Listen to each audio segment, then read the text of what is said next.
Salut à toi, j'espère que tu vas bien. Aujourd'hui, on se retrouve dans une nouvelle vidéo, une tragédie clairement, hein. On va parler de mes performances de janvier qui ont été catastrophiques.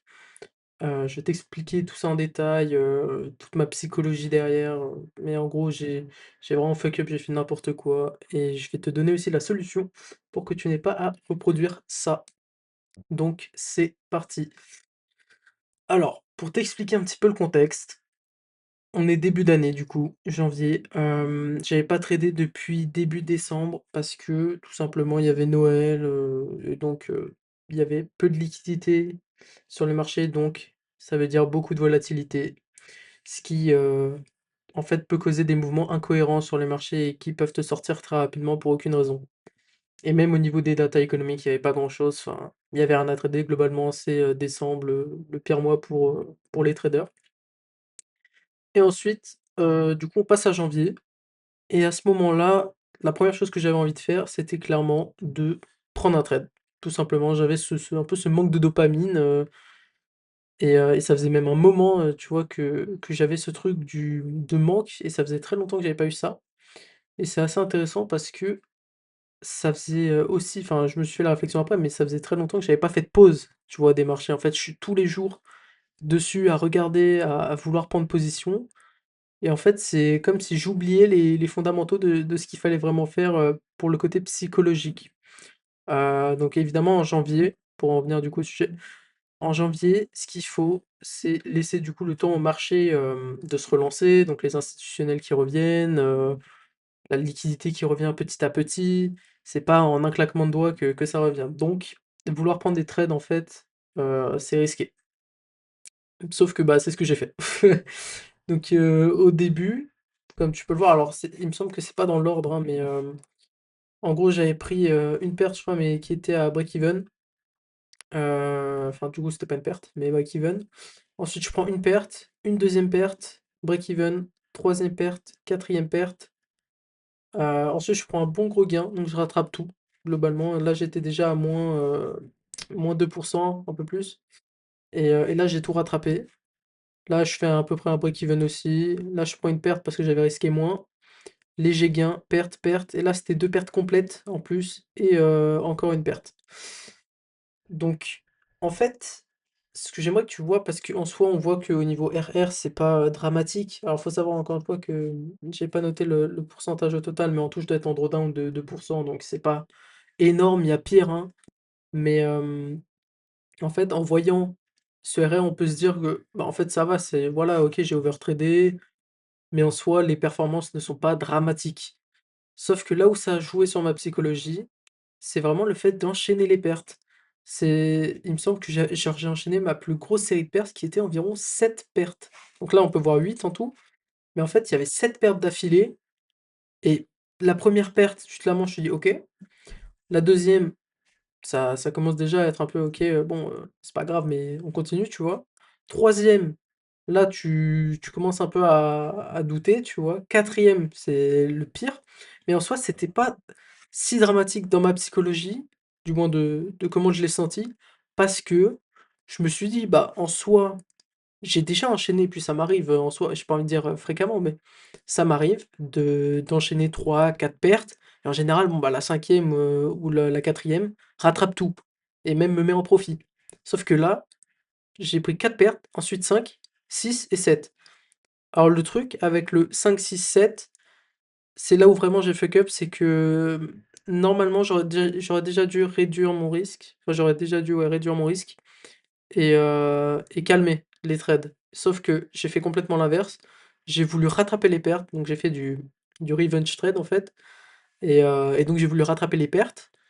Ensuite, j'ai complètement overtradé puisque c'est extrêmement rare de prendre 12 trades et globalement un janvier prendre 12 trades, bon, tu te doutes bien, c'est pas très malin de ma part et normalement aussi, un truc à comprendre, c'est que je suis, un drawdown management, normalement et c'est ce qu'il faut. Sauf que vu que j'avais pas eu de drawdown depuis un bon moment, bah, en fait, ça m'était complètement sorti de la tête de juste l'utiliser, tu vois?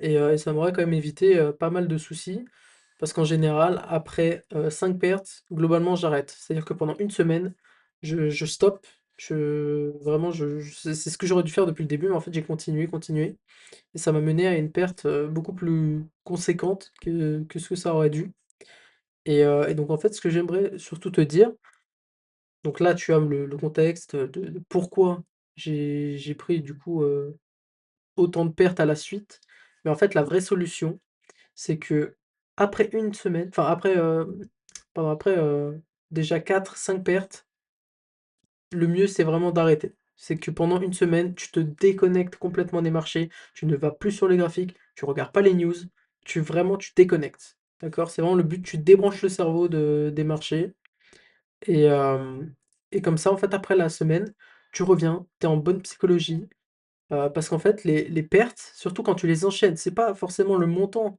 parce qu'en soi, voilà, ça impacte le capital, ça impacte la psychologie, certes, mais en fait, ça impacte aussi ton quotidien. C'est-à-dire que, bah, ton humeur, elle va changer parce que tu as pris des pertes, tu es pas content, heu, ça va impacter aussi ton entourage parce que, bah, tu pas envie de rire, t'as pas envie de sourire, en fait, tu envie de rien faire. Si tu as une copine, bah, ça peut impacter ta relation, ou même avec tes amis et en fait, c'est vraiment nocif de prendre autant de pertes et de rester, en fait, sur les marchés, d'être obstiné à vouloir rattraper les pertes. C'est clairement la pire chose à faire.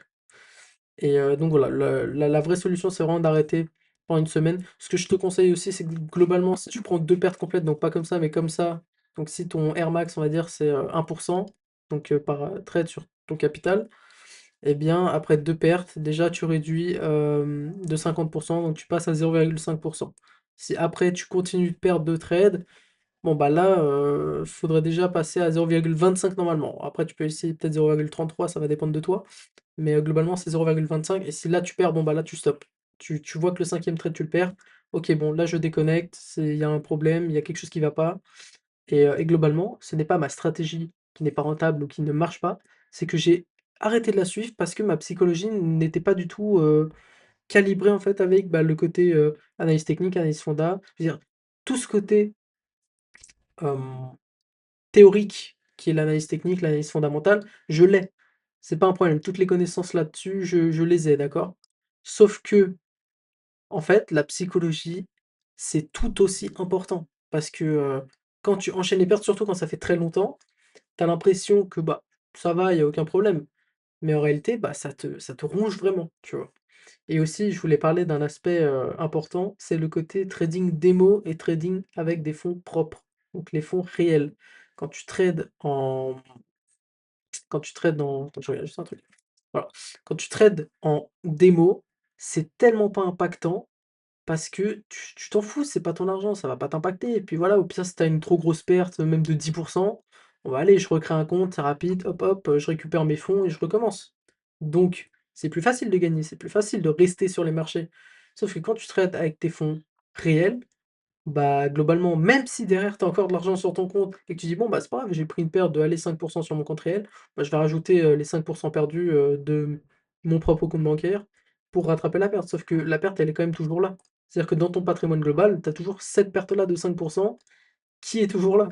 Donc en fait, ça changera, vraiment rien et de toute façon, ça va pas t'aider. Donc la chose vraiment qu'il faut prendre en compte, c'est différencier le trading démo et le trading en réel. C'est même pour ça que si tu débutes en trading, vaut mieux prendre une petite somme qui va t'impacter assez pour que tu sois dans de vraies conditions psychologiques, mais qui soit pas non plus, trop importante, jusqu'à te mettre, dans la mouise. Et comme ça, en fait, tu vas vraiment pouvoir comprendre: «OK, bon, bah, là, c'est vraiment mon argent que je trade. Si je gagne, tant mieux, mais si je gagne, bah, c'est quand même mon argent que je perds», tu vois? Tandis que la démo, bah, c'est pas du tout ça, c'est du papier, c'est tu t'en fous, en fait. Et donc ce que j'aimerais vraiment que tu en retires sur ces erreurs que j'ai pu, réaliser en janvier, c'est que même avec plus de 2 ans d'expérience sur les marchés, bah, il reste des faiblesses et c'est pas acquis, quoi.